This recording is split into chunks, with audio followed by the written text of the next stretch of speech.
Hi guys, it's Josie again. I'm on my fourth day of Mounjaro, and I do see a little bit of difference. Really, my appetite has really been cut down. I'm also trying to cut back on carbs a little and adding fiber to my foods. I actually add psyllium, even to a soup or even a bottle of water or whatever. I just add it. It just helps the digestion better.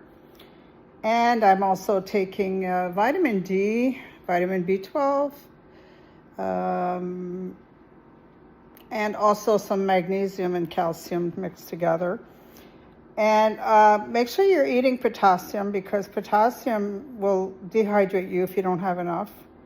And salt, sodium, that's important too. So I'm going to show you what I had for lunch and what I did to make it lower in carbs, okay? Just a sec here. I'm going to turn this around. If I can. I guess I can't. Okay, well, I guess I can't turn the camera for some reason while I'm recording, but we'll figure this out. So basically what I had was one avocado, and I started with that. And this is 11:30 in the morning, so I didn't have breakfast. And I had a chicken soup, and this chicken had macaroni noodles in it. The chicken soup, had macaroni noodles in it. And what I did is I ate mostly the broth, and I added fiber to that so that it would lower my carb intake if I did eat any carbs. So I just didn't eat the macaroni. So there's about I'd say 3/4 cups of macaroni in there, and I just didn't touch it. I just ate the broth. And I'm actually feeling quite full because Mounjaro does cut your appetite. So, and now I'm going to go for a walk with my dog because it's her time to go potty. And then I'm going to do some exercises also today. And I also need to do some housework. So I'll be working hard, vacuuming and stuff. So that will burn off a lot of calories too.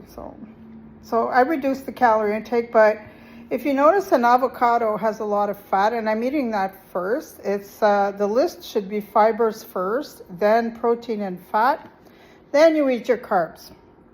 Carbs should be the last thing you eat, if you eat any, because what it does is it slows down the process of the blood sugar coming back down, and it helps the blood sugar not get as high because the fiber is already in you. So I've been diabetic for 20 years, so I kind of know this stuff by heart. But for those of you that don't, I thought I'd help you out a bit by giving you that information. But do realize that, it doesn't matter what journey you're on, whether it's Mounjaro or some other product, Ozempic, you have to diet and exercise. You cannot just eat what you usually eat.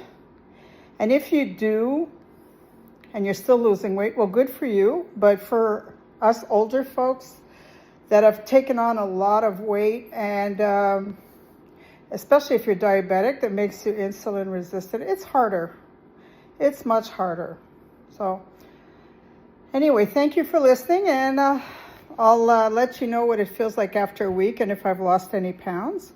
That'll be on Friday, but I'm actually working that day, so it might be later in the evening, okay? So thanks for listening, and bye.